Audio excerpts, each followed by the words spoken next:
Hi guys! Magandang gabi po sa inyong lahat. So, ang pag-usapan natin ngayon is about sa accommodation. Yan. Accommodation po tayo, no? Pag-usapan lang natin, bigyan ko lang kayo ng konting hint about sa accommodation. So, ano ba yung accommodation? Ito yung pupuntahan nyo or titirahan nyo dito sa Czech Republic once na nandito na po kayo sa Czech Republic. Sino ang nagbibigay ng accommodation? Dalawa po yung klase. Is either itong si employer, sila ang magpo-provide na accommodation, or ikaw, DIY kang maghahanap dito. Pero mostly kapag galing ka ng Pilipinas, papunta ka dito sa Czech Republic, mostly talaga sa 4-6 months mo, is si employer po talaga yung parang pumipili o naghahanap na accommodation para sa iyo. Kasi syempre, wala ka pa naman dito eh. Pero, after 6 months or mga 3 months na nandito ka na, meron ka pong rights para humanap ng sarili mong accommodation. It depends to guys ha. Ito yung explain ko sa inyo. It depends to sa sitwasyon.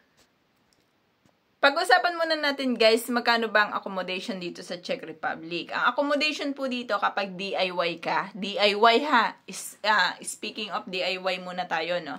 Kapag DIY ka po, pumapalo siya ng nasa 5,000 crowns or sabihin natin na mga nasa 11,000 pesos to 12,000 pesos. Diyan sa Pilipinas. So, yun pong 5,000 crowns na yun, guys, may kasama po kayo sa room. It's either dalawa kayo, pareho kayong Pinoy, it's up to you. DIY to, guys, ha? Ngayon, kung gusto mong mag-solo, yan, magsosolo ka, gusto mo, solo ka lang sa room. So, magkano ang range niya? Nasa 6,000 crowns. Ang pinakamababa halos is 6,000 crowns. So, suntok na sa buwan kung makakita ka ng mas mababa pa doon o yung 6,000 crowns nga parang pahirapan ka pa rin makahanap. Especially pag city yung location mo.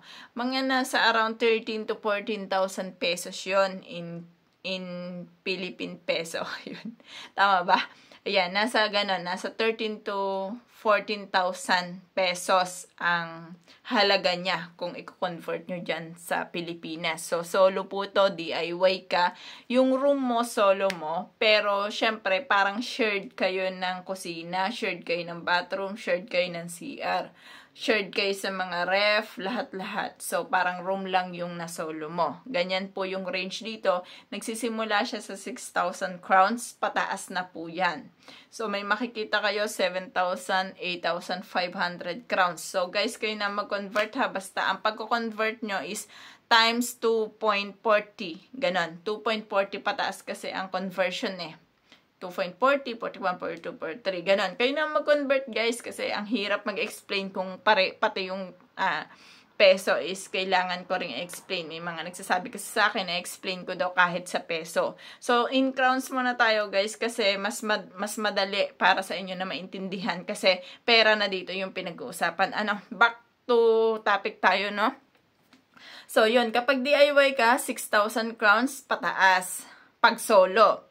Pagka naman meron kang shared or kasama sa room, dalawa kayo, ganyan.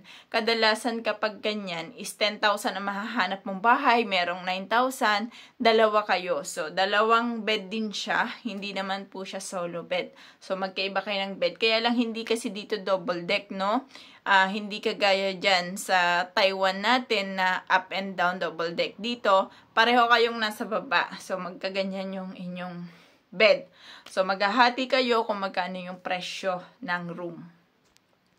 So, eto naman, pag nandiyan ka sa Pilipinas, tapos mag-apply ka dito sa Czech Republic, ang una, meron tayong tinatawag na meron tayong meron tayong benepisyo ng accommodation. Meron kasing mga company, hindi ko to nilalahat ha, may company kasi na free accommodation ka sa kanila. Merong company naman na bibigyan ka, for example, halagang 2,000 lang yung babayaran mo. 2,000 crowns ha. Crowns tayo. 2,000 crowns lang yung babayaran mo doon sa accommodation mo. Meron namang employer na 3,000 yung babayaran nila. Tapos ikaw na yung bahala sa the rest. Meron naman na may bayad talaga siya ng buo. So, ikaw talaga ang mag-shoulder ng bayad. So, depende yan sa benefits nyo sa company nyo. Tinakil ko na yan sa iba kong mga video about dyan sa accommodation. So, usapan muna tayo doon sa free accommodation. Kung makita nyo doon sa inyong job order or job offer sa inyo na free accommodation ka, ang tingnan nyo doon is ang length or yung haba kung gaano kayo katagal na free accommodation. Mahalaga po na malaman nyo kung gaano kahaba yung free accommodation nyo. Kasi meron kasing mga company na nakalagay sa kanila is free accommodation, pero 6 months lang pala yung accommodation na free sa inyo.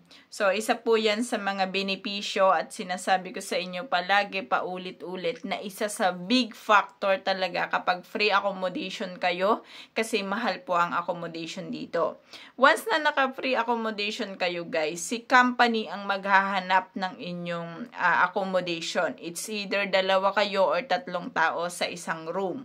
So, bahala na sila sa bayarin doon. Basta, yun lang. Free accommodation lang kayo. Yun nga lang, tingnan nyo yung length or haba ng inyong free accommodation para sa inyong benepisyo.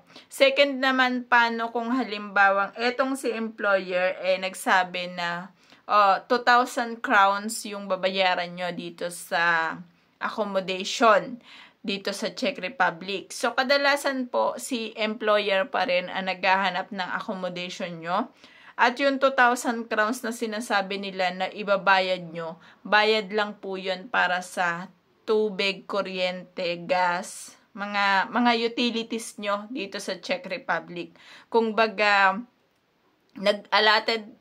nag-allotted money lang sila para dun sa utilities nyo. Pero talagang ang totoo, sila na po talaga ang sumagot ng accommodation.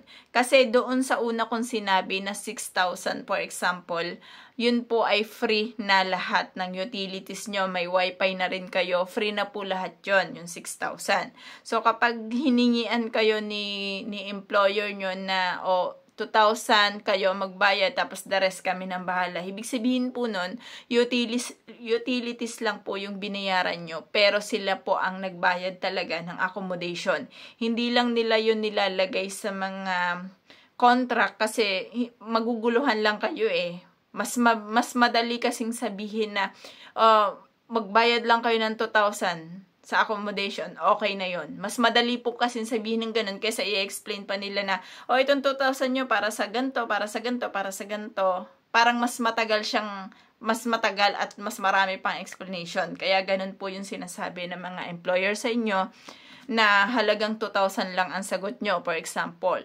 Meron naman din pong employer na sinasabi sa inyo na bibigyan namin kayo ng allowance. For example, 3,000 crowns na allowance, 3,400 or 4,000 na allowance para sa accommodation. May mga company din po na nagpo-provide ng ganyan. Anong ibig sabihin niyan? Sa unang pasok mo dito sa Czech Republic, dahil baguhan ka, sila yung bahala na maghanap. So, bibigyan nila kayo ng accommodation nyo. At yung accommodation nyo, sila na yung magbabayad doon. So, once na gusto mong umalis, sila na yung magbabayad yung halagang 3,500 kunwari, or yung 3,000 na allotted nila na pera na ibabayad, ay dadagdagan nyo na lang po yung sa sahod nyo. Ibig sabihin, makakaltas na po yun sa payslip nyo. Yung halaga ng pera na ibabayad nyo sa accommodation. Magulo ba? Parang ako naguguluhan sa explanation ko Tapos, after nun,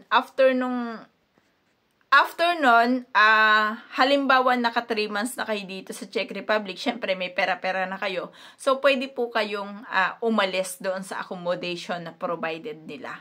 Pero guys, lagyan natin to ng part 2 kasi masyado nang mahaba.